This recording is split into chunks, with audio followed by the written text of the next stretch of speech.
On my 29th birthday, my parents took me to dinner to tell me I was adopted. My mother smiled and said they only kept me for the benefits, but now I was not useful. My father told me they had already filed to cut me out of everything. I did not cry. I simply looked at them and said it was funny because I found my birth family 6 months ago and they were sitting 3 tables behind them. When my mother turned around slowly, her entire world shattered. Before I share my story, let me know where you are watching from in the comments below. Hit that like button and subscribe if you have ever had to stand up to family who underestimated your worth. The air inside the restaurant was thick with the scent of dry, aged steak and expensive perfume.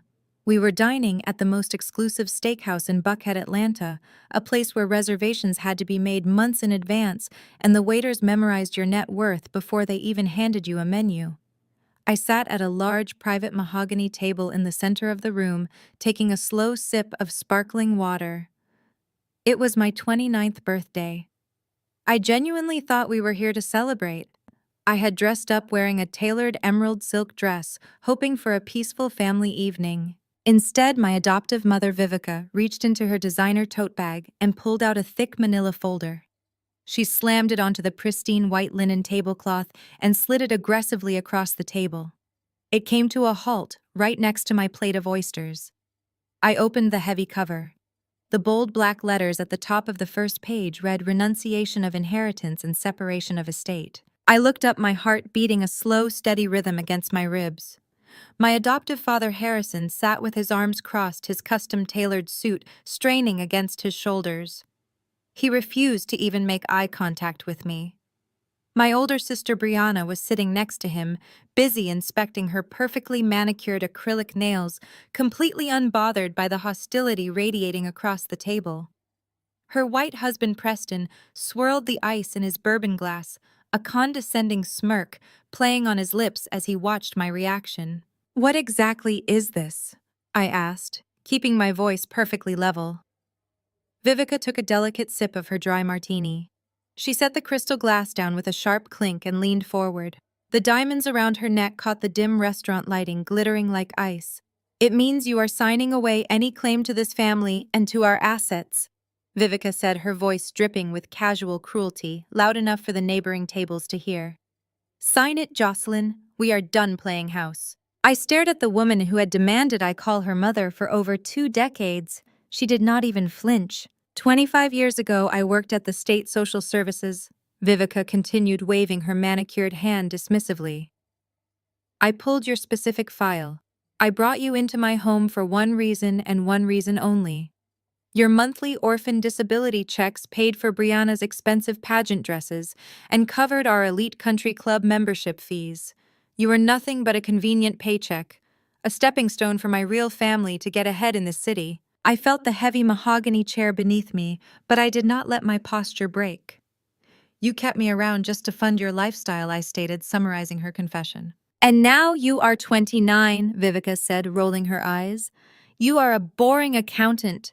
You do not have a rich husband. You bring absolutely no value to our social standing in this community. You have outlived your usefulness. I am not letting a single drop of our hard-earned generational wealth go to someone who does not even share our bloodline. Every single dime is going to Brianna and Preston's future kids. You are just a stray we tolerated." Harrison finally spoke up, his tone dripping with deep impatience. "Do not make this difficult, Jocelyn. We gave you a roof over your head. We let you use our prestigious last name. You should be on your knees thanking us for not tossing you into the foster system. We have a pristine image to maintain at the church, and a poor single accountant dragging down our family portrait is simply not going to work anymore. We cannot have our friends asking why you are not successful like your sister." Preston chuckled loudly. He leaned across the table, invading my personal space. The smell of expensive cologne and cheap bourbon washed over me, making me want to gag. "Come on," Jocelyn, Preston said with a patronizing grin, flashing his overly whitened teeth. "You should be incredibly grateful we did not throw you out into the streets the second the state money stopped rolling in. Black women without our kind of upper-class foundation simply do not survive out there. You do not have the pedigree. You do not have the connections. You are just a glorified human calculator punching numbers at a desk all day. He reached into the inner pocket of his designer jacket and pulled out a crisp checkbook. He quickly scribbled something down, tore the check out, and flicked it onto the table. It landed right on top of the legal documents. $5,000, Preston announced, ensuring his voice carried to the waiter passing by. Severance pay. Take it. Move out of our social circle and disappear for good. Go find some cheap apartment on the outskirts of the city where you actually belong. Think of it as a final act of charity from my highly successful real estate empire to you. Brianna finally looked up from her nails and giggled loudly. She reached over and patted Preston on the chest, looking at him like he was a hero. You are way too generous, babe. $5,000 is probably more than she makes in an entire month doing those boring tax returns. Just take the money, Jocelyn. Do not embarrass yourself by crying in a place like this. Important people are trying to eat their dinner in peace. I looked down at the check. $5,000. I looked at the legal documents demanding I renounce any claim to their estate. I looked at the four faces staring back at me, expecting me to break down, expecting me to beg for their love and validation. They wanted me to cause a scene so they could play the victims. They wanted to crush my spirit on the very day I was born. I did not cry. I did not yell. I reached into my designer handbag and pulled out my absolute favorite Mont Blanc pen. I clicked the cap off with a sharp, heavy snap that echoed sharply over the tense table. I signed my name on the bottom line of their document. My handwriting was smooth, bold, and utterly flawless. I slid the heavy folder and the pathetic $5,000 check back across the table, stopping them directly in front of Vivica. Keep your spare change, Preston, I said, my voice dangerously calm and perfectly steady. I actually brought my own severance papers for you guys tonight. Vivica narrowed her eyes, her perfectly arched eyebrows pulling together in confusion. What on earth are you talking about? You called me a boring accountant, I said, leaning forward, resting my elbows on the white tablecloth, matching Preston's arrogant energy. But you left out a very important word in my job title. I am a forensic accountant. I work for the federal government. I track down stolen assets, hidden bank accounts, and white-collar criminals. And it is incredibly funny that you brought up my orphan status tonight, Vivica. Harrison scoffed, crossing his arms tighter. We do not care about your little government job. We told you to sign the papers and leave. I ignored him, keeping my eyes locked dead onto Vivica's face, watching the first tiny bead of sweat form on her forehead. See, I found my birth family 6 months ago. I continued speaking softly, but with absolute lethal precision. I know everything. I know exactly who I am. I know exactly where I came from. And more importantly, I know exactly who they are. Brianna scoffed, waving her hand in the air. Oh, please, what are they going to do? Beg us for money too. I smiled a cold, predatory smile. They actually wanted to meet you tonight, I said, ignoring my sister and keeping my gaze on my adoptive mother. In fact, they are sitting at table 4 right behind you. Vivica froze. The arrogant, condescending smirk vanished from her face instantly. Her breathing hitched sharply in her throat. Harrison stopped glaring and suddenly sat up straight, looking extremely nervous. Even Preston and Brianna sensed the massive shift in the atmosphere, their smug laughter dying out completely. Slowly, agonizingly slowly, Vivica turned her head.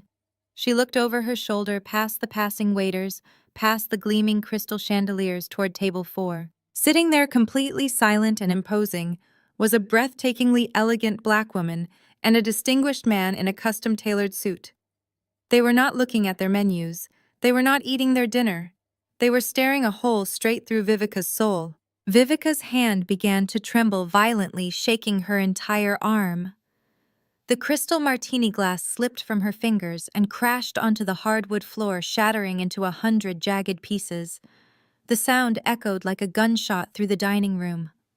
Loretta Vivica gasped, her voice cracking with pure, unadulterated terror. No. The files said you burned to death in that highway crash. The sound of shattering crystal from Vivica dropping her martini glass was the only noise in the entire dining room.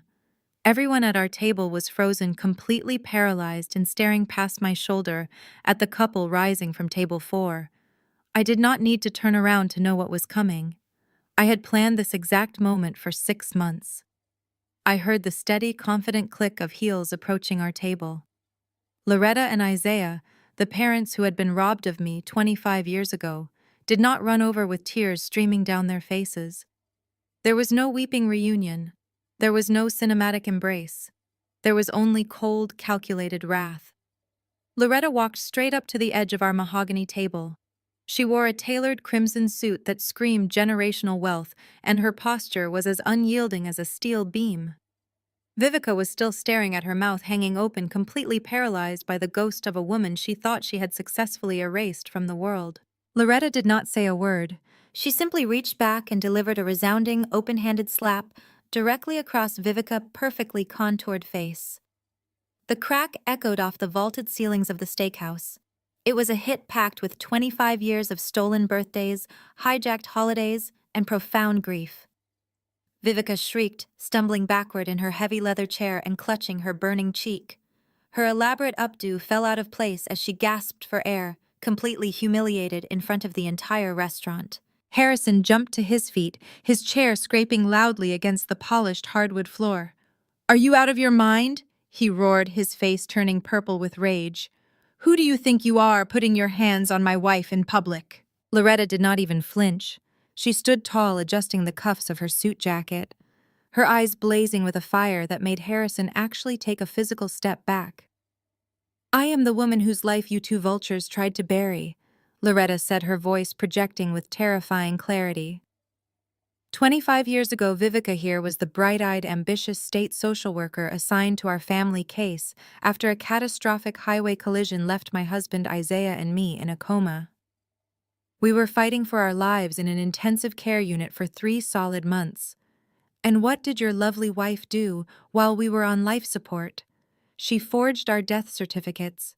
She pushed paper through the system, using her county connections to traffic our baby girl right into her own home. She erased us from the records and declared our child an orphan. And Vivica was hyperventilating, now her hands trembling as she tried to fix her hair and regain some shred of dignity. "That is a lie," she stammered, looking frantically around the restaurant. "This woman is delusional. She is a crazy person off the street trying to extort us." Isaiah stepped forward, placing a heavy protective hand on his wife's shoulder. His physical presence commanded absolute respect. "A lie," Isaiah repeated, his voice deep and rumbling with contained fury. "You stole our daughter Vivica, but you did not just do it because you wanted a child to parade around your country club to look like a savior. You did it because you found out about the land restitution trust fund my father left for Jocelyn. $12 million sitting in an account meant for our baby girl, and you hijacked every single dime of it by declaring us dead and naming yourselves as her legal guardians. You built your entire fake upper-class life on the blood and trauma of my family. You stole her inheritance to fund your greed." Brianna let out a high-pitched gasp, clutching her pearl necklace like she was clutching her very soul. "This is insane," Brianna shrieked, glaring across the table at me. "Jocelyn, did you hire these actors to humiliate us on your birthday? This is exactly why Mom and Dad are disowning you. You are sick and jealous of our success." Preston puffed out his chest, leaning fully into his white privilege. He pulled his latest smartphone from his expensive jacket pocket, glaring at Loretta and Isaiah like they were trespassers on his personal property. "I am ending this right now," Preston declared, his voice dripping with arrogant authority. "You people think you can just march into a high-end establishment in Buckhead, assault my mother-in-law, and spout defamatory lies without consequences. I know the chief of police personally. I am dialing 911 right now and having you both locked up for aggravated assault and harassment. Let us see how tough you talk when you are sitting in a holding cell answering to my lawyers." Harrison turned aggressively toward the restaurant manager, who was now rushing over, looking panicked by the escalating commotion. "Manager, get these people thrown out of here immediately!" Harrison demanded, pointing a shaking finger at my birth parents. "They are harassing my family and spouting absolute lunacy. Call security. Call whoever you need to call, but get them out of my sight before I sue this entire establishment." The manager opened his mouth to apologize to Harrison, but I stood up, blocking his path. I reached into my clutch and pulled out a solid, heavy black American Express card. I held it up so the manager could clearly see the name embossed on the metal. That will not be necessary, I told the manager, my voice perfectly calm, cutting through the chaos like a scalpel. I have rented out the entire private dining floor for this evening. The tab is already handled and paid in full. We are having a private family discussion, and under no circumstances are we to be disturbed. Do I make myself clear? The manager looked at the black card, then at me, and nodded quickly, stepping back and retreating toward the kitchen without another word. Harrison's jaw dropped. He looked at the card and then at me, pure shock replacing his anger. He could not comprehend how the daughter he had just handed a $5,000 severance check was holding a card with no spending limit. Then I turned my attention to Preston. He had his phone up to his ear, waiting for the operator to connect. I reached into my pocket and pulled out a small silver USB drive. I tossed it lightly across the table.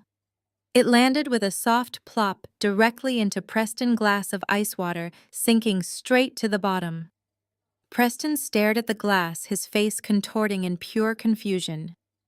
"What is wrong with you?" he snapped, pulling the phone away from his ear. "I would hold off on dialing 911 if I were you, Preston," I said, resting my hands flat on the table and leaning in close. "See, you have been calling me a boring accountant for years. You love to mock my career and talk about how I am just a human calculator while you play big-shot real estate investor. But I told you earlier, I am a forensic accountant. And what I did not tell you is that for the last 5 years, I have been working directly for the federal government. I track dirty money for the IRS and the Financial Crimes Division. And for the last 6 months, I have spent every waking hour tracing every single dime of that $12 million trust fund Vivica and Harrison stole from my grandfather." The color completely drained from Vivica's face. She grabbed Harrison's arm, her manicured nails digging deep into his expensive suit jacket as the reality of my words washed over her. I followed the money trail. I continued, my voice rising with undeniable authority, refusing to let them look away.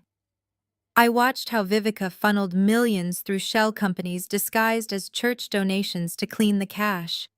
I saw how Harrison used it to pay off the mortgage on this beautiful image you all project to the world. I have the bank routing numbers, the offshore accounts, the forged signatures on the transfer deeds. Every single transaction is perfectly documented, verified, and sitting on backup drives in a federal database ready for a grand jury. I slowly turned my head and locked eyes with Brianna. My golden child sister was completely frozen, her mouth hanging open as she looked back and forth between her husband and her parents. Her perfect facade was cracking under the weight of the truth. "Brianna," I said, my voice dropping to a terrifyingly soft whisper, "you have spent your entire life treating me like a charity case.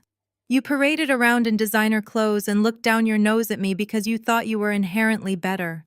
You thought Mom and Dad just loved you more because you were biological, and I was just the disabled orphan they took pity on so they could collect a monthly check." Brianna swallowed hard, her eyes darting nervously around the room.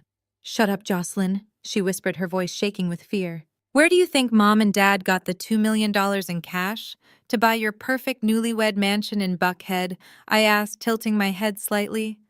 "You know, the house you constantly brag about on social media. The one Preston claims he bought for you from his highly successful real estate investments.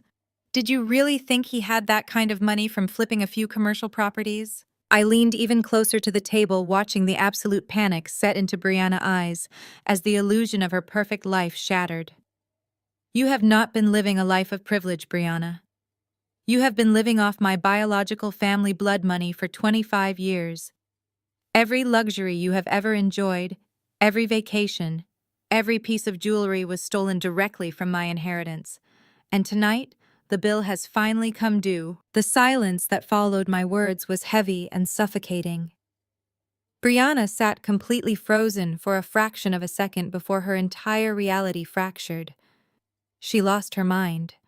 She grabbed her heavy crystal water goblet and hurled the freezing contents directly across the table. The ice-cold water splashed violently across my face and soaked the front of my emerald silk dress, but I did not even blink. I kept my eyes locked dead onto hers while the ice cubes clattered onto the hardwood floor. Brianna stood up so fast her chair almost tipped over. She pointed a shaking, manicured finger at me and started screaming at the top of her lungs. She called me a jealous, bitter single woman who was making up insane lies just to ruin her perfect evening. She yelled that I was projecting my miserable, pathetic existence onto her flawless marriage because I could never, in a million years, land a high society white man like Preston.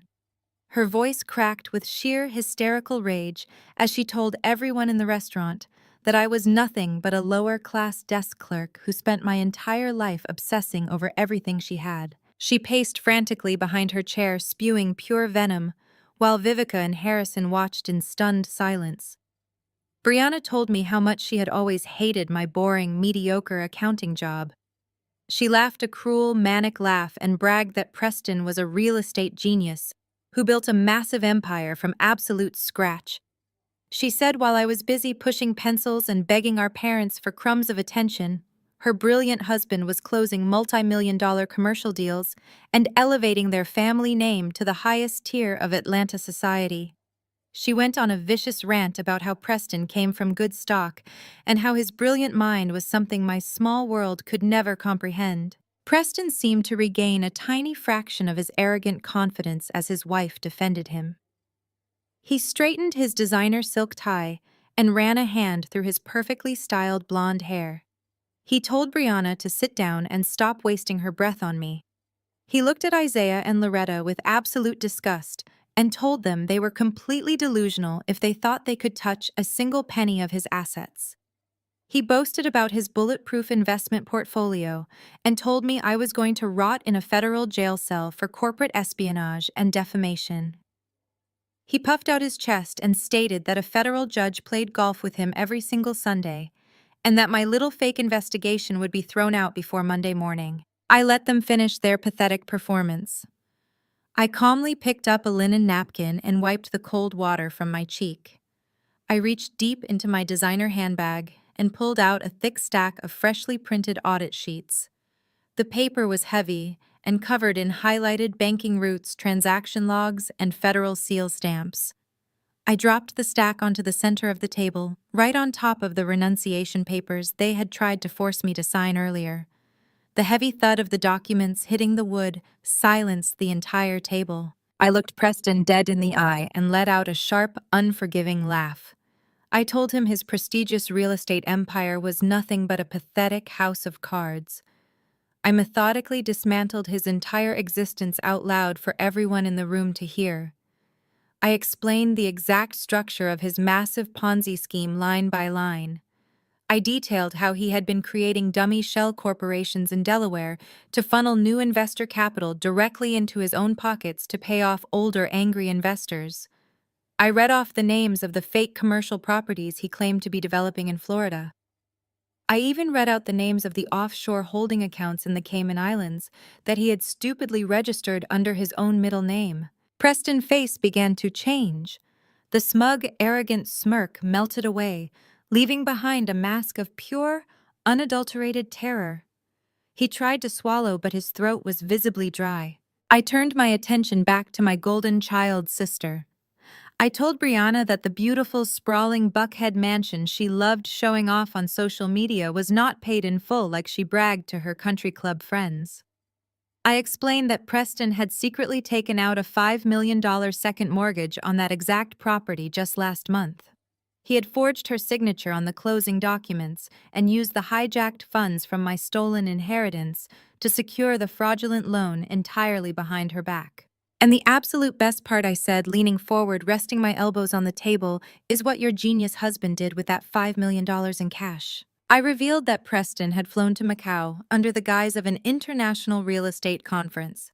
I told the entire table how he had taken a private car to the most exclusive casino on the island, sat down at the high-stakes baccarat tables, and proceeded to blow every single penny of that $5 million in 3 short days. I listed the expensive suites he rented and the massive lines of credit he tried to open when his cash ran out. I told Brianna that her brilliant husband was utterly broke and that he did not have a single dime to his name. Preston went completely pale. His skin turned a sickly shade of gray, and he started sweating profusely. Huge, heavy drops of perspiration rolled down his forehead and soaked into the collar of his custom-tailored shirt. He stumbled over his words, his jaw working frantically as he tried to form a coherent denial, but nothing came out except panicked stammering. He looked wildly at Vivica and Harrison, begging them for help, but they were too paralyzed by their own impending federal charges to throw him a lifeline. Brianna looked at Preston, her eyes wide with frantic, absolute horror. She demanded he tell her I was lying. She screamed at him to say it was all a jealous joke.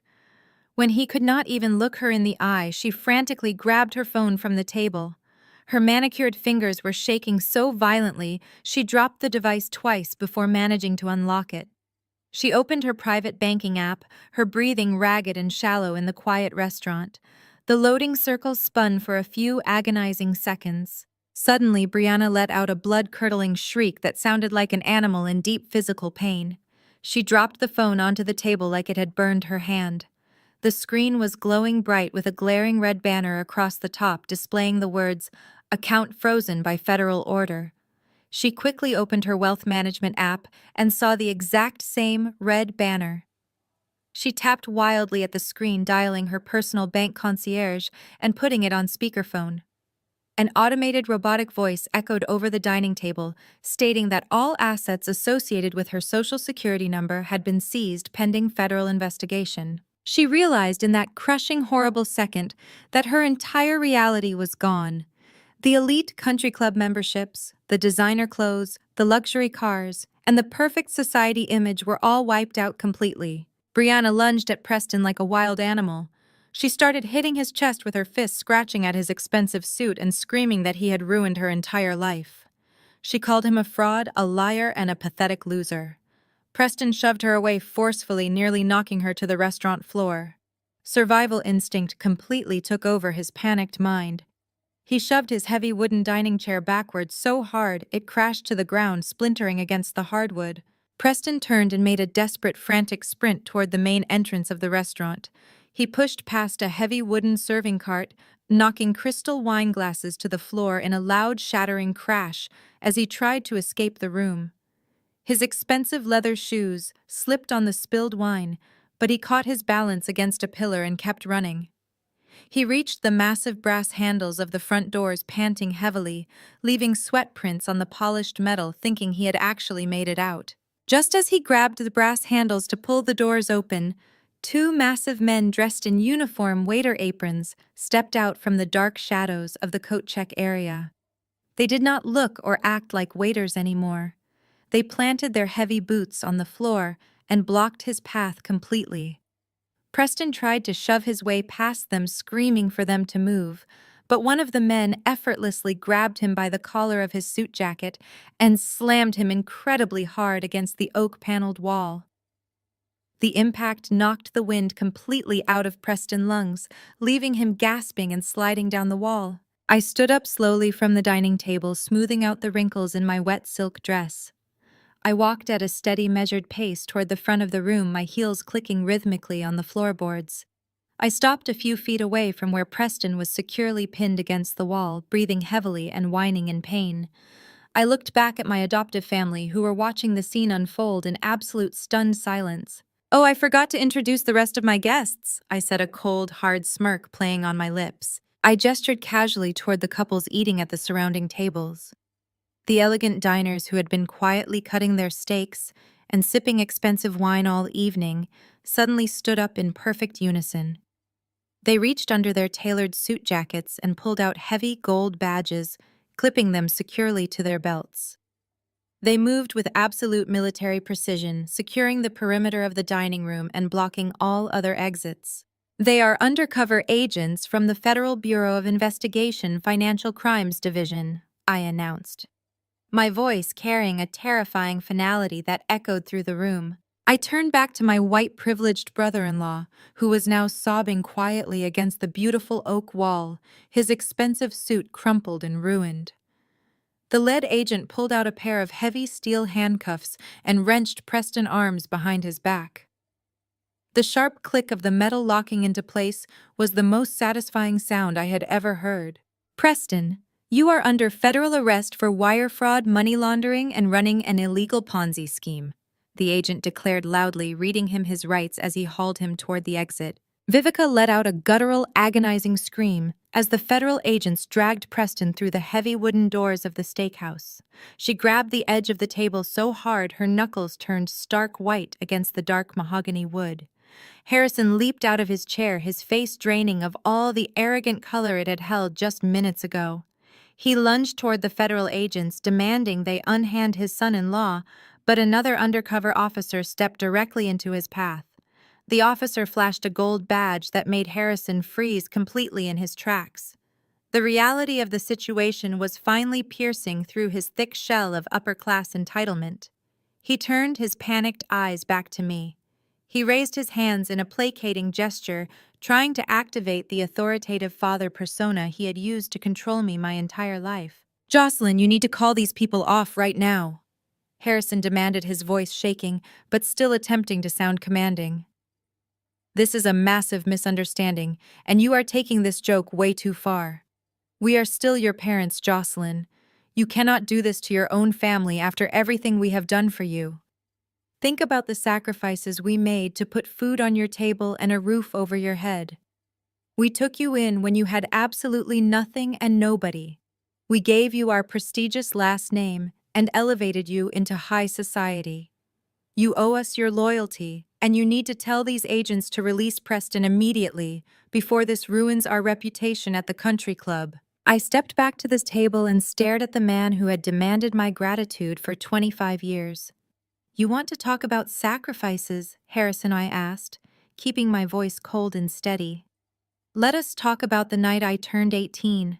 Let us talk about that freezing January winter storm when you threw my clothes onto the icy driveway.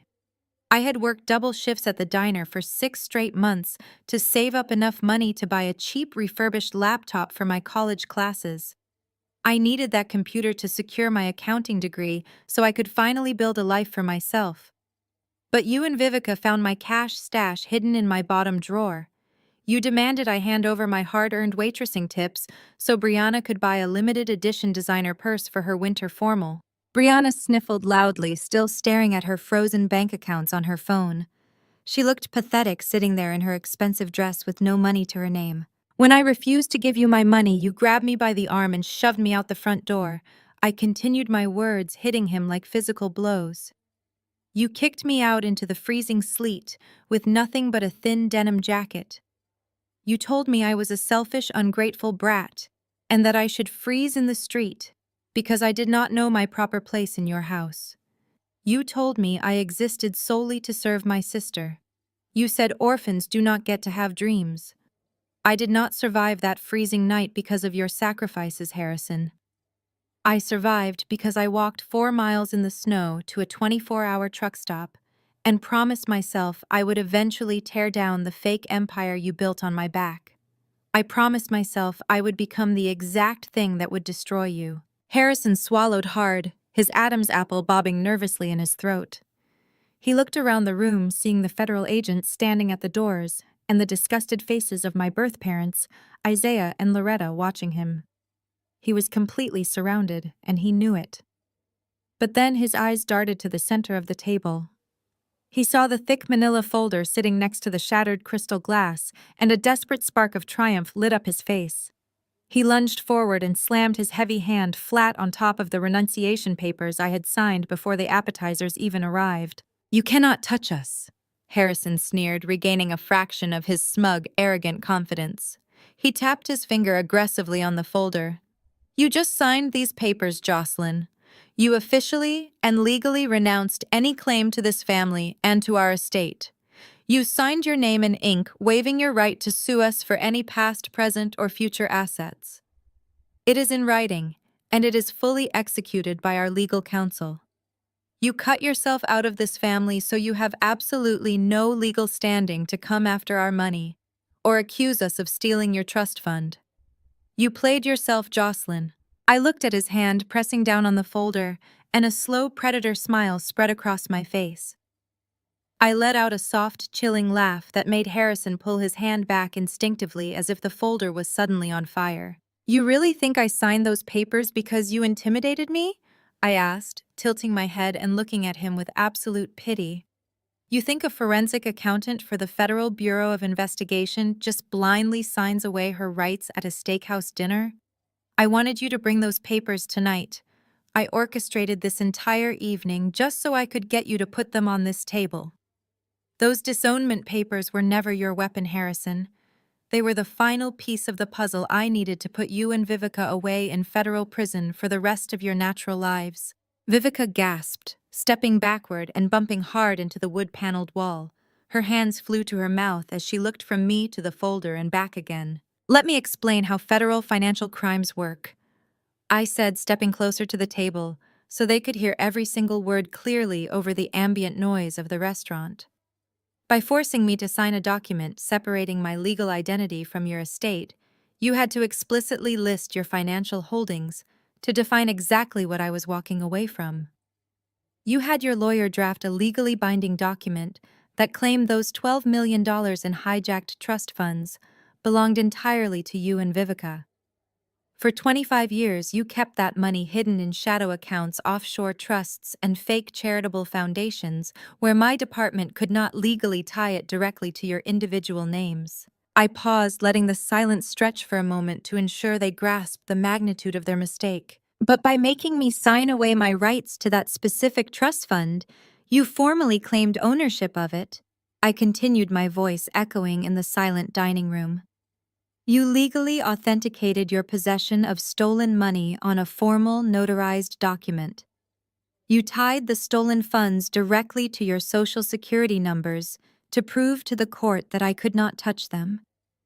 You handed the federal government a signed written confession on a silver platter.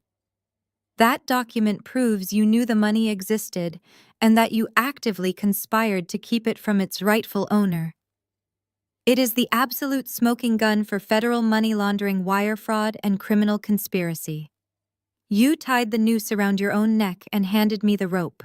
Harrison's face went completely slack. His mouth opened, but no sound came out as the crushing weight of his own arrogance collapsed on top of him. He looked down at the folder as if it were a live explosive device. His legs gave out and he collapsed heavily into his dining chair, his hands shaking uncontrollably. All his power, all his authority vanished in an instant. Vivica let out a low, whimpering sound, sliding down the wall and landing on the floor in a heap of designer fabric and shattered pride. She buried her face in her hands, sobbing uncontrollably as the reality of her impending prison sentence set in. At the far end of the table, a chair scraped loudly and violently against the floorboards. Garrison, the slick family lawyer who had been sitting in absolute silence throughout the entire dinner, suddenly pushed himself up to a standing position. His expensive custom suit was entirely soaked with sweat sticking to his back and arms. He was breathing in short, frantic gasps, and his hands were shaking so violently he could barely hold on to the edge of the mahogany table. Garrison looked at the renunciation document he had personally drafted and notarized. He looked at the undercover federal agents surrounding the room, who were now watching him with intense professional interest. His eyes darted frantically toward the exit, but he knew there was no escape. The horrific realization hit him like a freight train. He had just legally facilitated a massive federal crime for his clients, and his own signature was on the bottom of the page. He was going down with them, and he knew he had only seconds to save himself. Garrison threw his hands high into the air as if he were surrendering to an invisible firing squad.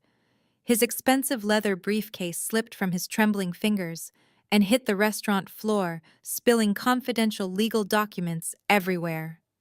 "I am cooperating," he screamed, his voice cracking with sheer panic. "I invoke my right to cooperate with the federal authorities immediately." Vivica snapped her head toward her trusted lawyer, her eyes wide with fresh horror. "Garrison, what on earth are you doing?" she hissed, trying to maintain some shred of authority. But Garrison did not even look at her. He stumbled away from our table and practically threw himself at the feet of the lead FBI agent. They lied to me, he babbled uncontrollably, wiping a thick layer of sweat from his forehead. They told me the trust fund was a legitimate inheritance from Harrison extended family. I had no idea the girl was kidnapped from a highway collision. I will give you everything you need. I will give you the ledger books, the offshore routing numbers, and the fake charity donation receipts. Just please do not send me to federal prison. I will be a state witness right here and right now. The federal agent crossed his muscular arms and told Garrison to keep talking. Garrison pointed a shaking finger directly at Vivica, who was still sitting on the floor in a state of absolute shock. She is the mastermind, Garrison yelled, his voice echoing through the entire dining room. She took hundreds of thousands of dollars from Jocelyn's stolen money and funneled it straight into the First Baptist Church. She bribed the senior pastor and the entire deacon board with cold, hard cash just so she could be named head of the choir.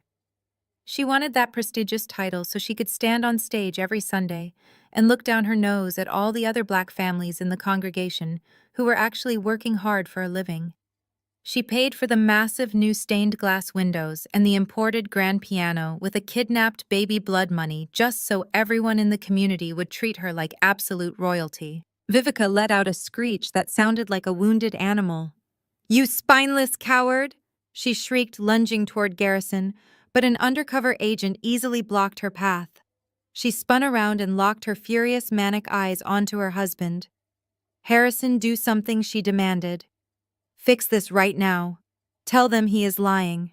But Harrison was already backing away from her, holding his hands up as if she were a literal monster. "Do not look at me, Vivica," Harrison yelled, his face turning a blotchy, terrifying shade of purple. "This is all your fault. You are the one who had to have the elite country club memberships and the diamond tennis necklaces. You are the one who drained that offshore account to pay for your ridiculous high society socialite lifestyle." "My lifestyle," Vivica screamed back, her voice cracking with hysterical rage. "You wanted the $200,000 sports cars, Harrison. You wanted to play golf with the mayor and pretend you were a brilliant self-made business tycoon. You gladly spent every single penny of that little stray girl money to fund your pathetic ego." "I did not kidnap a child," Harrison roared, completely losing his mind in front of the federal agents and my birth parents. "You were the state social worker, Vivica. You were the one who pulled the highly classified county files. You were the one who forged the official death certificates while her real parents were bleeding out in an intensive care coma ward. It was your sick, twisted idea to traffic a human being into our house just to get your hands on a $12 million payout. You are a greedy monster, and I am telling the federal judge that you forced me to go along with your psychotic plan." The unified front they had maintained for 25 years completely disintegrated into a vicious, ugly, screaming match. They were practically clawing at each other, trying to throw one another under the bus to save their own skin. Isaiah and Loretta stood quietly watching the two people who had stolen their child destroy each other in spectacular fashion. Amidst the sheer chaos of her parents turning into feral animals and her husband being dragged into a federal transport van, Brianna completely shattered. Her perfect acrylic nails dug into the hardwood floor as she dropped heavily to her knees. She crawled across the spilled water and shattered crystal, completely ignoring the mess, ruining her expensive designer dress.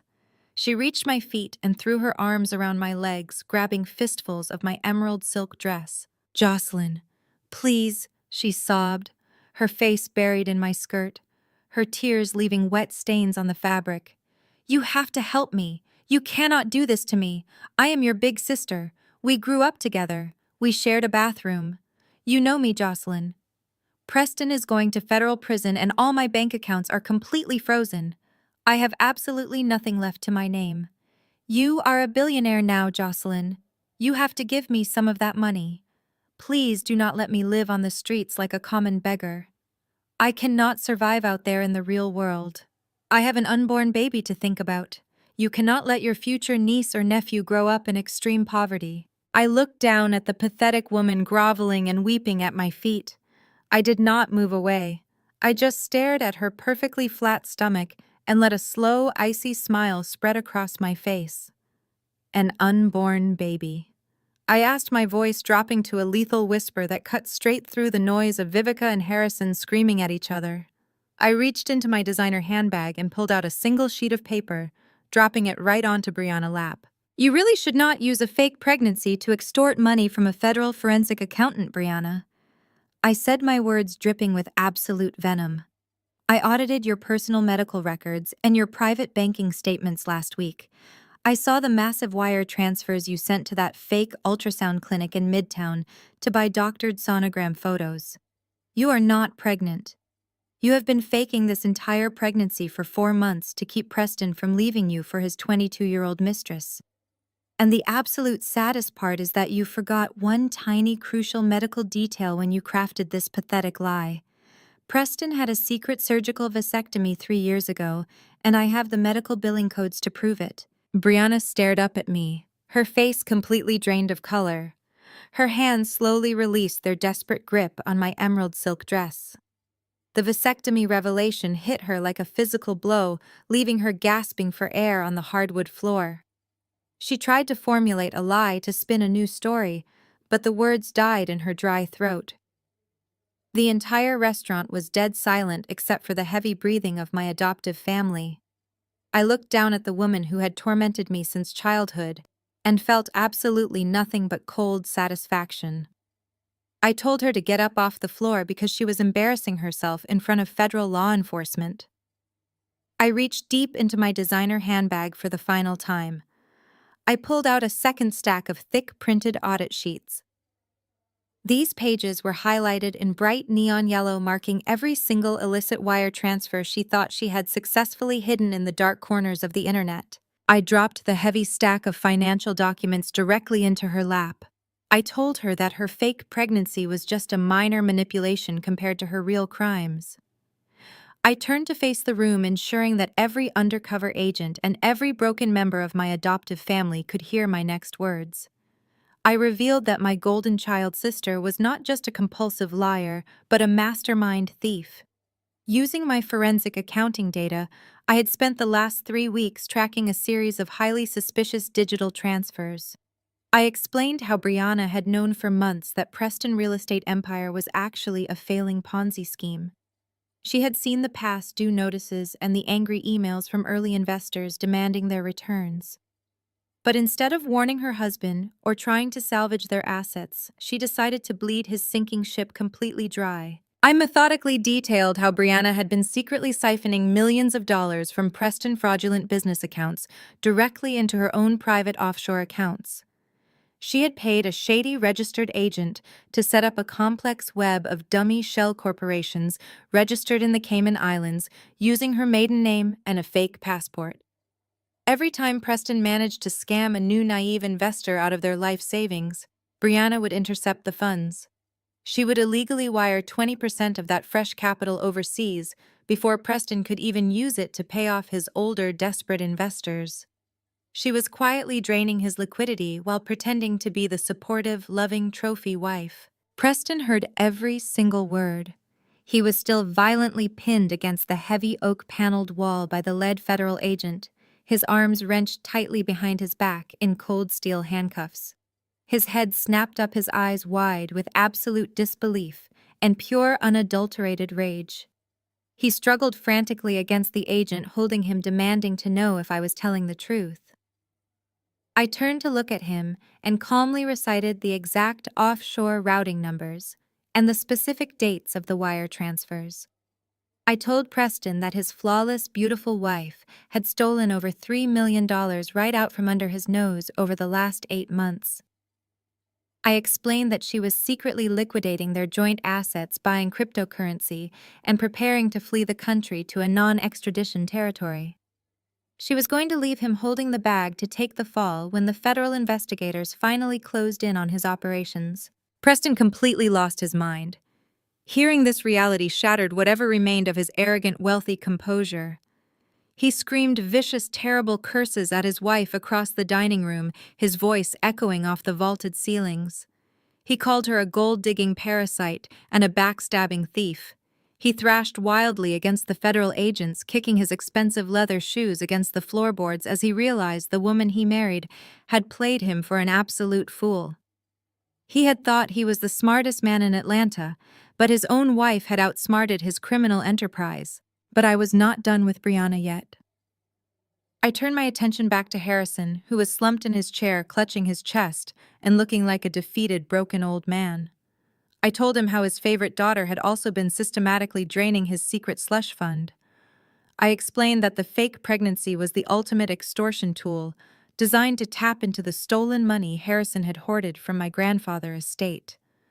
Brianna had been crying to Harrison for 4 solid months, begging for hundreds of thousands of dollars in unmarked cash.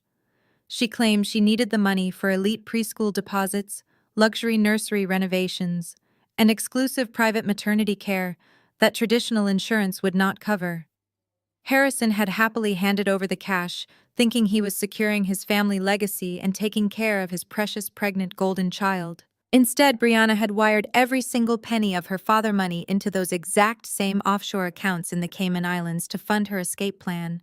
The elegant high society image of the perfect daughter and her flawless marriage was completely obliterated into a trashy, chaotic mess right in front of everyone. The polished, wealthy family from Buckhead now looked like a group of feral animals, turning on each other in a cage. Brianna shrieked back at Preston, from her spot on the floor, her expensive makeup running in dark streaks down her face. She called him a pathetic failure, who could not even run a successful scam without getting caught by a boring lower-class accountant. Preston spat back at her, threatening to tell the federal prosecutors everything she had done so they could share a prison cell block for the next 20 years. Harrison started yelling at Brianna, demanding to know how she could steal from her own father after everything he had done to provide for her. Brianna screamed back that he was a hypocrite who built his entire life on stolen money anyway, so she was just following his example. She yelled that she learned how to be a thief by watching him and Vivica steal my inheritance. The noise in the restaurant was deafening. The undercover FBI agents stood in a perfect perimeter watching the glorious implosion of a family that had spent 25 years pretending to be morally superior to everyone else. Vivica watched her entire universe collapse in real time. She was still sitting on the floor, leaning against the wall, her elaborate updo ruined and her designer dress soaked in spilled water. Her husband was facing federal prison for money laundering and wire fraud. Her highly paid lawyer had turned into a state witness against them to save his own law license. Her arrogant son-in-law was handcuffed and screaming obscenities like a common street criminal. Her golden child daughter was exposed as a manipulative, backstabbing thief, kneeling in shattered crystal and blaming her parents for her crimes. The generational wealth, the elite social, standing the respect of the community that Vivica had built on the bones of my biological family was gone forever. The exclusive country club memberships, the luxury cars, the private church pews, and the massive mansion were all seized or permanently tainted. Her mind simply could not process the absolute total destruction of her carefully curated reality. Pushed completely beyond the brink of sanity, she snapped. Vivica slowly turned her head and locked her bloodshot, erratic eyes onto Loretta. My biological mother was still standing quietly near our table, looking immaculate in her tailored crimson suit. Loretta radiated the kind of quiet, powerful dignity and true grace that Vivica had always desperately tried and failed to imitate. The stark contrast between the two women was undeniable, and it drove Vivica into a state of pure lethal madness. She blamed Loretta for coming back from the dead to ruin her life. Vivica's face contorted into a mask of pure, unadulterated hatred. She pushed herself up from the floor, her breathing ragged and heavy. She reached out her trembling hand toward the white linen tablecloth. Her manicured fingers closed tightly around the heavy wooden handle of a serrated steak knife that had been left near a serving platter. The polished steel blade gleamed sharply under the dim ambient light of the restaurant chandeliers. Nobody realized what she was doing until it was almost too late. Vivica let out a horrifying feral scream that tore through the chaotic noise of the dining room. She lunged directly across the open space, aiming the jagged serrated blade right at Loretta's chest. As she charged forward, Vivica screamed vile, disgusting racial and classist slurs. She yelled that Loretta was nothing but a dirty, poor Southern farmer who did not deserve to stand in the same room as her. She screamed that people like Loretta belonged in the dirt and that she would never ever let them take away her perfect, beautiful life. The sudden violent movement sent a wave of panic through the room. The federal agents instantly drew their weapons, unholstering their firearms and shouting loud verbal commands for Vivica to drop the knife immediately. But Vivica was completely lost to her psychotic rage, deaf to the warnings, and blinded by her need to destroy the woman who had birthed me. Vivica lunged with the jagged steak knife aimed directly at the heart of the woman she had wronged for over 2 decades. Her face was twisted into a grotesque mask of pure feral hatred. She was screaming vile insults, calling my biological parents dirty, poor Southern farmers who belonged in the mud. She honestly believed that her fake high society status gave her the right to murder someone in cold blood right in the middle of a steakhouse. But before the blade could even cross the table, my biological father moved with a terrifying, blinding speed. Isaiah did not panic. He did not shout. He simply reached out his massive hand and intercepted Vivica's forearm in mid-air. His large fingers wrapped around her delicate wrist like an industrial steel vise. The forward momentum of Vivica's desperate attack was brought to a violent, dead stop. The sudden impact sent a shockwave up her arm. Isaiah looked down at her with absolute disgust and twisted her wrist sharply backward. A loud, sickening pop echoed through the room. Vivica shrieked in sudden, agonizing pain. Her fingers opened involuntarily, and the heavy, serrated steak knife dropped from her grip. It clattered loudly against the polished hardwood floor, spinning harmlessly under a nearby empty table. Isaiah effortlessly shoved her backward. Vivica stumbled blindly, her expensive designer heels catching on the edge of a rug, and she crashed hard onto her hands and knees. She knelt there panting and clutching her bruised wrist, while still muttering her hateful classist slurs under her breath. She kept insisting they were nothing but poor, uneducated dirt farmers who had no right to exist in her glamorous world.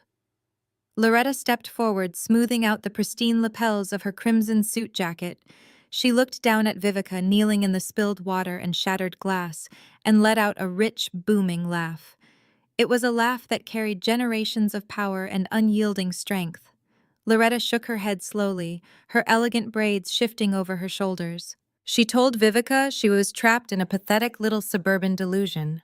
She explained that while Vivica and Harrison spent the last 25 years desperately trying to climb the local social ladder of Atlanta society, trying to impress country club managers and church deacons, my real parents had channeled the agonizing grief of losing their only daughter into building an absolute empire. Isaiah stepped forward, his imposing frame casting a long, dark shadow over Vivica's trembling body. He told her they did not work in the dirt anymore. They owned the dirt. He revealed that over the last 2 decades they had built a multi-hundred-million-dollar agricultural and logistics conglomerate from the ground up. They built this empire out of pure determination and a refusal to let the tragedy of losing me break them. They started with one small delivery truck and a plot of inherited land. Now they commanded a fleet of thousands of semi-trucks that dominated the interstate highways. They controlled 60% of the entire organic supply chain across the American South. They owned state-of-the-art climate-controlled distribution centers and thousands of acres of prime commercial farmland. They had more wealth in a single holding account than Harrison and Vivica had ever seen in their entire miserable lives. Their empire was not built on scamming people or stealing trust funds. It was built on relentless hard work and unmatched business acumen. Harrison tried to push himself up from his chair, his face slick with terrified sweat. He stammered out a weak defense, claiming he still had his corporate assets and his real estate connections. He tried to puff out his chest and play the role of the intimidating patriarch one last time. But Isaiah turned his lethal, unblinking gaze directly onto Harrison, and the older man withered instantly. Isaiah's voice dropped to a low, menacing rumble that shook the crystal glasses left on the table. He reminded Harrison of the cruel words he had used against me for years. He reminded him how he constantly called me a useless, boring accountant who brought absolutely no value to their fake, prestigious family. Isaiah smiled a dark, terrifying smile. He told Harrison that it was my brilliant forensic auditing skills that had finally brought his entire world crashing down. I had spent countless nights tracking the dummy shell corporations Harrison used to hide the sale of my stolen land. He had sold my grandfather property to a massive mining conglomerate, thinking he had successfully washed his hands of the crime. Harrison thought he was brilliant hiding his stolen wealth behind layers of corporate red tape and anonymous board members. But Isaiah revealed that his corporate acquisitions department had used my audit reports to silently buy out that exact same mining conglomerate last year. We bought the parent company. Isaiah stated, his voice echoing with absolute authority. We bought your debt. We own the very ground your fake newlywed mansion is built on. Every single asset you thought you secured, every bank account you thought was safe, is now legally the property of the family you tried to destroy. We literally own you, Harrison. The lead FBI agent stepped forward from the perimeter of the room, giving a sharp tactical hand signal to the rest of the undercover squad. The quiet, upscale steakhouse suddenly became a flurry of coordinated federal law enforcement movement. Heavy combat boots stomped across the floorboards as agents converged on the table from every single direction. The lead agent pulled a thick stack of federal warrants from his jacket pocket and began reading the Miranda rights loud and clear. You have the right to remain silent, the agent declared, his voice booming over the chaos as cold steel handcuffs were forcefully clicked onto Harrison's wrists. Anything you say can and will be used against you in a court of law. Harrison sagged forward, completely defeated, offering zero physical resistance as two agents hauled him up by his armpits and dragged him roughly toward the main exit. Preston was already sobbing against the far wall, his face bright red and slick with tears, as agents tightened his cuffs, making him wince in pain. Next, the agents grabbed Brianna, my golden child sister, completely lost whatever remained of her fake high society mind. She thrashed and kicked wildly, ruining her expensive designer dress as she fought against the federal officers. She screamed at the top of her lungs that she was innocent and that she did not know anything about the stolen trust fund or the money laundering. She begged them to let her go, claiming she was just a victim of her husband's Ponzi scheme. She screamed about her fake baby again, demanding they call an ambulance because she was under too much stress. The federal agent told her to save her breath because the medical staff at the federal detention center could check her fake ultrasound. The agents did not care about her pathetic tears or her ruined makeup. They locked the heavy steel bracelets around her wrists, reading her specific charges of wire fraud, tax evasion, and criminal conspiracy. The perfect golden daughter was dragged away wailing like an absolute infant. She cried so hard she threw up on her own expensive shoes. Her flawless image was completely obliterated into a trashy, chaotic mess for all of Atlanta elite society to witness. Finally, two agents hauled Vivica up from the floor. Her elegant evening gown was soaked and wrinkled. Her hair was a tangled disaster, and her expensive makeup was smeared all over her cheeks. The heavy handcuffs clicked shut around her wrists, the mechanical sound echoing with absolute brutal finality. As the agents began to march her toward the restaurant doors, she suddenly stopped, digging her ruined designer heels into the hardwood floor. She dragged her feet, leaving long scuff marks on the beautiful polished floorboards. She fought against their grip just long enough to turn her head, frantically searching the room. Her wild, bloodshot eyes darted past the empty tables and the stunned restaurant staff until they locked onto me. I was standing next to my real parents, feeling the profound warmth and absolute safety of Isaiah and Loretta, standing shoulder to shoulder with me. Vivica broke down into loud, ugly, heaving sobs.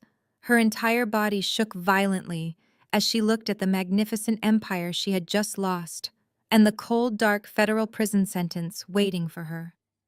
She saw the loving, protective family that I had finally reclaimed, and the sheer jealousy and regret broke her mind. "Jocelyn, please," Vivica begged, her voice cracking with pure, pathetic desperation as the agents pulled at her arms. "Please do not let them do this to me. I raised you, Jocelyn. I clothed you and put a roof over your head. I gave you a wonderful life. Please just call me Mom one last time. Please just say it so I know you still love me." I looked at the woman who had stolen my entire childhood, who had manipulated my existence, and who had literally just tried to murder my biological mother with a steak knife. I did not feel any anger anymore. I did not feel any residual sadness or lingering trauma. I felt absolutely nothing for her. She was a ghost to me. I looked Vivica dead in the eye and smiled a small, peaceful smile.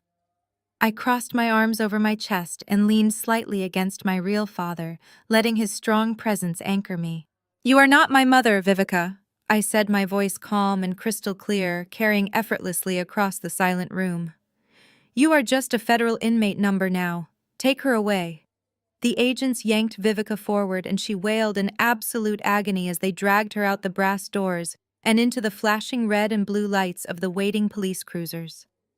I turned back to Loretta and Isaiah, taking a deep cleansing breath of the quiet restaurant air, ready to finally go home. The cool night air of Atlanta felt entirely different as I walked out of the restaurant flanked by Isaiah and Loretta. For the first time in 25 years, I was not looking over my shoulder, waiting for a cruel comment or a manipulative demand. I simply walked toward the waiting car, feeling the heavy chains of my stolen past finally shattering into pieces behind me.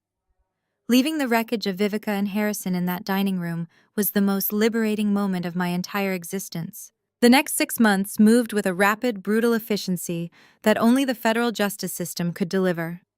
My forensic accounting department at the Bureau had an absolute field day with the mountains of evidence Garrison had surrendered to us. Walking into the strategy room every morning felt like conducting a masterclass in financial dismantling.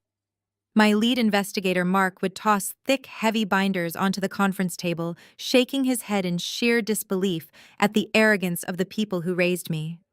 They really thought they could hide $12 million by routing it through a fake shell company in the Bahamas. Mark laughed, pointing at a massive whiteboard covered in red marker lines. It took us less than 48 hours to trace the entire web right back to Harrison's personal Social Security number. I leaned over the table, tapping a specific column of numbers. "Look at Vivica Personal Ledger," I said, my voice completely detached and clinical. She actually logged the church bribes as tax-deductible charitable donations, and Preston was using his real estate investors' capital to buy unregulated cryptocurrency under Brianna maiden name. It was a slam-dunk case wrapped in a perfectly tied bow of their own staggering stupidity. We built a prosecution so tight that not even the most expensive defense lawyers in the country could find a single loophole. The federal prosecutors did not even need to offer a plea deal. The evidence was so overwhelmingly undeniable that the trial felt more like a mere formality than an actual legal battle. When sentencing day finally arrived, the federal courthouse was packed with local reporters and former victims of Preston Ponzi scheme. The media had a frenzy with the story of the wealthy elite family who kidnapped a baby and built a fake empire on stolen blood money. I sat in the front row right next to Loretta and Isaiah, watching the 4 people who had tormented me file into the courtroom wearing matching bright orange federal prison jumpsuits. The heavy chains around their ankles echoed through the silent courtroom. The judge was a stern, uncompromising woman who looked down at the defendants with absolute disgust. She did not mince her words when she delivered the final crushing blow to their fake elite empire. For the crimes of kidnapping, wire fraud, tax evasion, and criminal conspiracy, Vivica and Harrison were both sentenced to 25 years in federal prison without the possibility of parole. Vivica's legs completely gave out when she heard the number. She collapsed against the defense table, sobbing hysterically and begging the judge for mercy, claiming her health could not survive a maximum security facility. The judge simply banged her gavel and reminded Vivica that she showed absolutely zero mercy when she stole a grieving family infant daughter for a payout. Harrison just stared blankly at the floor, completely broken and stripped of every single ounce of the arrogant power he used to wield over me. His country club friends were not there to save him. His political connections had completely abandoned him. He was just a nameless number heading to a cold concrete cell where he would spend the rest of his miserable life. Preston received a mandatory 15-year sentence for orchestrating his massive real estate fraud and money laundering operations. His slick, confident smirk was completely gone, replaced by the terrified realization that he would spend the best years of his life behind bars, stripped of his suits and his fancy cars. But perhaps the most poetic justice was reserved for the golden child herself. Brianna managed to avoid federal prison time by fully cooperating and turning over every single offshore account detail. But her punishment was a special kind of living hell for someone so obsessed with high society status. She was legally forced into immediate total bankruptcy. The federal government seized all her designer clothes, her luxury vehicles, and her massive suburban mansion to pay back the victims of her husband's scheme. She was left with absolutely nothing but the clothes on her back and a mandatory sentence of 2,000 hours of supervised community service. Her assigned community service location was the exact same exclusive upscale country club where she used to boast and flaunt her fake wealth. Every single weekend, Brianna had to put on a cheap, ill-fitting janitorial uniform and scrub the floors of the main banquet hall. She had to clean the toilets, empty the trash cans, and wipe down the tables while all her former wealthy friends watched her. They whispered and laughed behind their hands, sipping expensive champagne, while the former golden child scrubbed the grout on her hands and knees. She could not quit, or she would be immediately sent to federal prison. She was trapped in a nightmare of her own making, forced to serve the exact same people she used to look down upon. She had to clean up the spilled drinks of the very socialites she used to rule over, and every single time she looked up, she saw their mocking, judgmental eyes. With the trial completely finished, and the monsters who stole my childhood locked away for good, I was finally able to begin the process of reclaiming my true identity. The very first thing I did was walk into a family courthouse and legally change my surname. I dropped their fake given name completely and officially took back the name I was born with. I was no longer their captive asset. I was Jocelyn Hayes, the proud daughter of Isaiah and Loretta Hayes.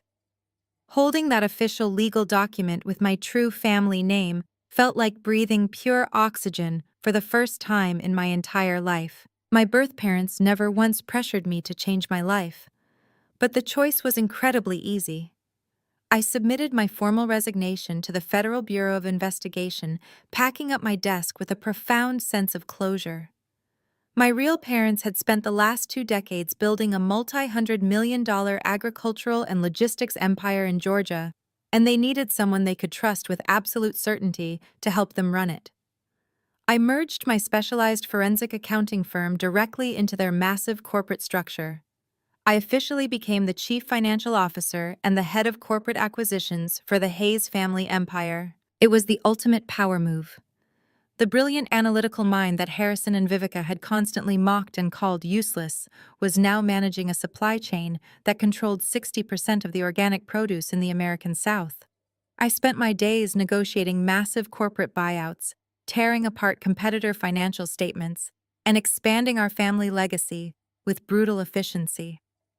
The same skills I used to survive my abusive childhood and put my kidnappers in federal prison were now being used to build generational wealth for a family that actually deserved it. I was fearless in boardrooms because nothing any corporate rival could ever say or do would even come close to the psychological warfare I had already survived. My parents trusted me completely, and I thrived under the weight of that beautiful, unyielding trust. But the professional success was nothing compared to the profound personal peace I finally found. Moving to Georgia and stepping into my real family life was like walking out of a freezing blizzard and sitting by a warm fire. There was absolutely no transactional love in the Hayes household. Loretta never asked me to perform for guests or demanded that I dress a certain way to make her look better. Isaiah never measured my worth by how much value I brought to his ego. They simply loved me because I was their daughter. I did not have to earn my place at their table. I was born for it. Sunday dinners were no longer a terrifying minefield of gaslighting and emotional manipulation. Instead, our massive dining room table was filled with loud, genuine laughter, shared stories, and overwhelming warmth. My extended family, aunts, uncles, and cousins who had mourned my disappearance for 25 years, welcomed me back with wide open arms and tears of absolute joy. There was no golden child dynamic. There was no scapegoat. There was just a massive, messy, beautiful family that supported each other through everything.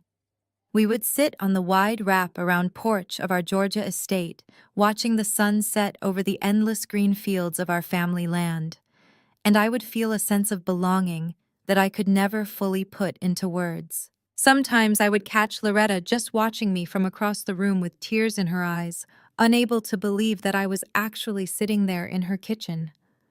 She would walk over and just hold my face in her warm hands, telling me how proud she was of the strong, unbreakable woman I had become. Isaiah would wrap his massive arms around my shoulders and tell me that I was the smartest, most capable person he had ever met. They gave me the kind of unconditional, pure love that I had spent my entire childhood praying for. I did not need to hide money in the floorboards anymore. I did not need to calculate every single word I spoke to avoid setting off a narcissistic rage. I did not need to build an armor of cold clinical detachment just to survive the day. I was finally safe.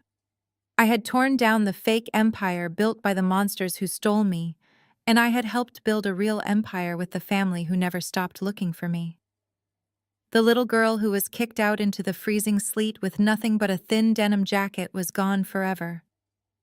In her place stood a woman who knew exactly what she was worth and exactly where she belonged. 6 months later, the thick, humid air of the Georgia summer wrapped around me like a warm, heavy blanket. There were no crystal chandeliers here, and no silent, suffocating dining rooms where one wrong word could trigger an emotional landmine.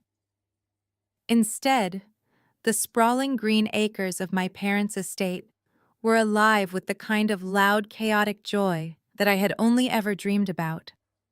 Thick hickory smoke billowed up into the clear blue sky, carrying the mouth-watering scent of slow-roasted ribs and sweet barbecue sauce.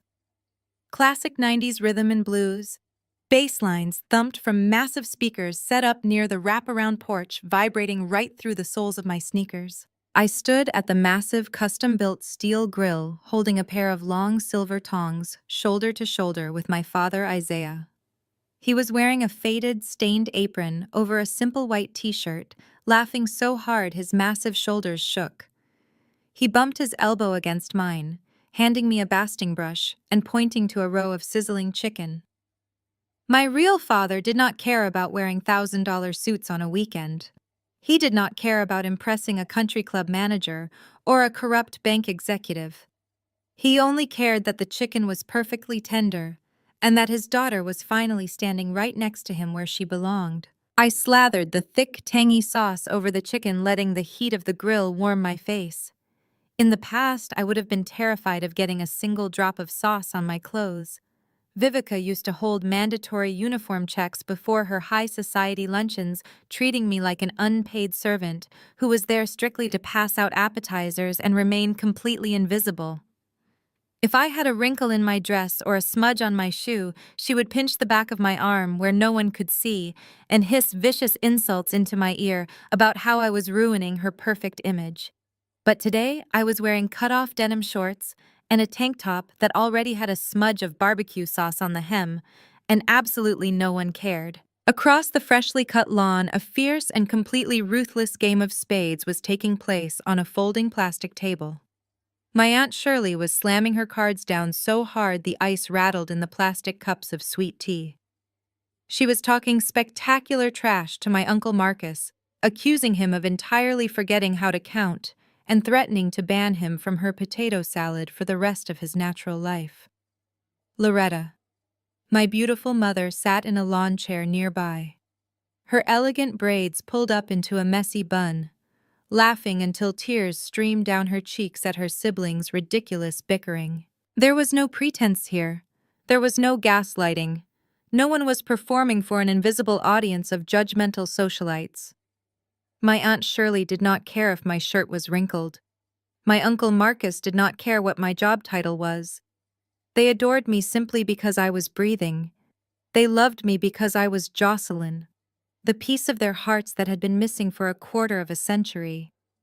When I accidentally dropped a piece of chicken onto the grass, I flinched instinctively, bracing myself for the harsh screaming reprimand that Vivica used to deliver over the slightest human error. But Isaiah just chuckled, picked it up with his tongs, and tossed it into the nearby fire pit, telling me that the estate raccoons needed to eat too. My cousin Marcus Jr., a bright-eyed college student who had been eagerly asking me questions about forensic accounting all afternoon, jogged up to the grill holding 2 ice-cold bottles of soda.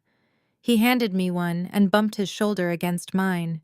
He told me that everyone in the family was so incredibly proud of me for taking down a federal Ponzi scheme and putting those monsters behind bars. He did not ask me for money. He did not try to leverage my new title as Chief Financial Officer for his own personal gain. He just wanted to share a drink with his older cousin and ask me for advice on his upcoming business classes. The pure, innocent sincerity of his questions made my throat tight with emotion. I remembered the cold, sterile silence of Harrison and Vivica country club dinners, the way the heavy silver cutlery would clink against the fine china like a warning bell. Every single conversation was a calculated chess move designed to extract favors or tear someone else down to make themselves look superior. Brianna would sit across from me, rolling her eyes and checking her reflection in her phone screen while Preston talked endlessly about his fake real estate acquisitions. If I ever dared to speak about my day or share an accomplishment, Vivica would immediately sigh and redirect the conversation, complaining that my auditing stories were far too boring for polite company. But here at this massive, beautiful Georgia cookout, the volume was glorious. My cousin Layla walked over carrying a massive plastic container filled with homemade peach cobbler. She set it down on the picnic table and pulled me into a sudden, fierce hug that smelled like vanilla and sugar. She told me she had spent the entire morning baking it specifically for me, because Loretta had mentioned it was my absolute favorite dessert. She did not ask for a single favor in return. She did not expect me to audit her business taxes or pay for her next vacation just because she baked me a dessert. She just wanted to see me smile. That simple, casual act of pure giving without any strings attached was still so beautifully foreign to my mind. I stepped back from the grill for a moment, handing the tongs back to Isaiah, wiping a bead of sweat from my forehead, and just let the entire scene wash over me. I looked at the dozens of aunts, uncles, cousins, and second cousins spreading out across the grass, balancing paper plates piled high with baked mac and cheese, collard greens, and brisket. For so long, I had been brainwashed to believe that family was synonymous with debt. Vivica and Harrison had conditioned me to believe that every meal, every piece of clothing, and every roof over my head was a transaction that I had to repay with absolute, unquestioning obedience. They used the word family as a cage to keep me trapped in their sterile suburban nightmare. But watching Loretta pull a young cousin into a tight squeezing hug just for walking past her chair, I finally understood the profound difference between biological proximity and genuine loyalty. Vivica and Harrison had raised me, but they were never my parents. They were wardens. They were emotional parasites who fed on my insecurity to inflate their own fragile egos. Cutting them off, letting the federal justice system obliterate their fake empire, and completely walking away from their toxic wreckage was not a sin. It was the most fundamental act of survival. Society constantly tells us that we have to forgive the people who raised us, that we have to keep the peace and swallow our trauma just because someone put food on our plates. People love to preach about blood being thicker than water and demanding that victims make amends with their abusers for the sake of preserving a polite family photograph. But respect is not a currency you can buy with a kidnapped child trust fund. You do not owe your peace of mind to people who actively conspire to destroy it. Cutting toxic people out of your life, even if those people are the only family you have ever known, is not a betrayal. It is taking the knife out of your own back. For years, I had carried the heavy, crushing weight of feeling like I was inherently broken and unworthy of real affection. Vivica had meticulously programmed my brain to believe that I was socially unfit, that I was a boring accountant who lacked the glamorous spark required to exist in high society. But standing here on the rich soil of my real family estate, surrounded by loud, booming laughter and the overwhelming scent of home-cooked food, I realized that I was never the problem. I was a vibrant, thriving flower that had been violently planted in a pot of toxic radioactive dirt. The moment I was pulled out of that poison and placed back into the healthy soil where I belonged, I bloomed into a powerhouse. Every time I signed my real legal name, Jocelyn Hayes, to a corporate document, it felt like a tiny victory against the people who tried to erase my existence. I had completely shed the fake identity they forced upon me and reclaimed the brilliant, capable woman I was always meant to be. We had just closed a multi-million-dollar acquisition of a massive logistics firm, and I had personally finalized the audit that secured the deal. I was using my exact same meticulous skills not to hide in the shadows, but to dominate boardrooms and secure generational wealth for my true bloodline. My mother, Loretta, caught my eye from across the yard. She saw me standing there watching the crowd, and she knew exactly what was running through my mind. She did not rush over to smother me or demand my attention. She simply raised her plastic cup of iced tea to me with a soft, knowing smile that radiated pure, unconditional understanding. I smiled back, feeling a deep, permanent warmth settle into my chest. I was whole. The fractured, terrified girl who used to hide money in her floorboards was gone. The woman standing in the Georgia sun was a chief financial officer, a daughter, a niece, and a survivor who had burned a toxic bridge and built an entire empire from the ashes. Some people will call you family just to bleed you dry. But real family will cross oceans, lifetimes, and federal databases to find you.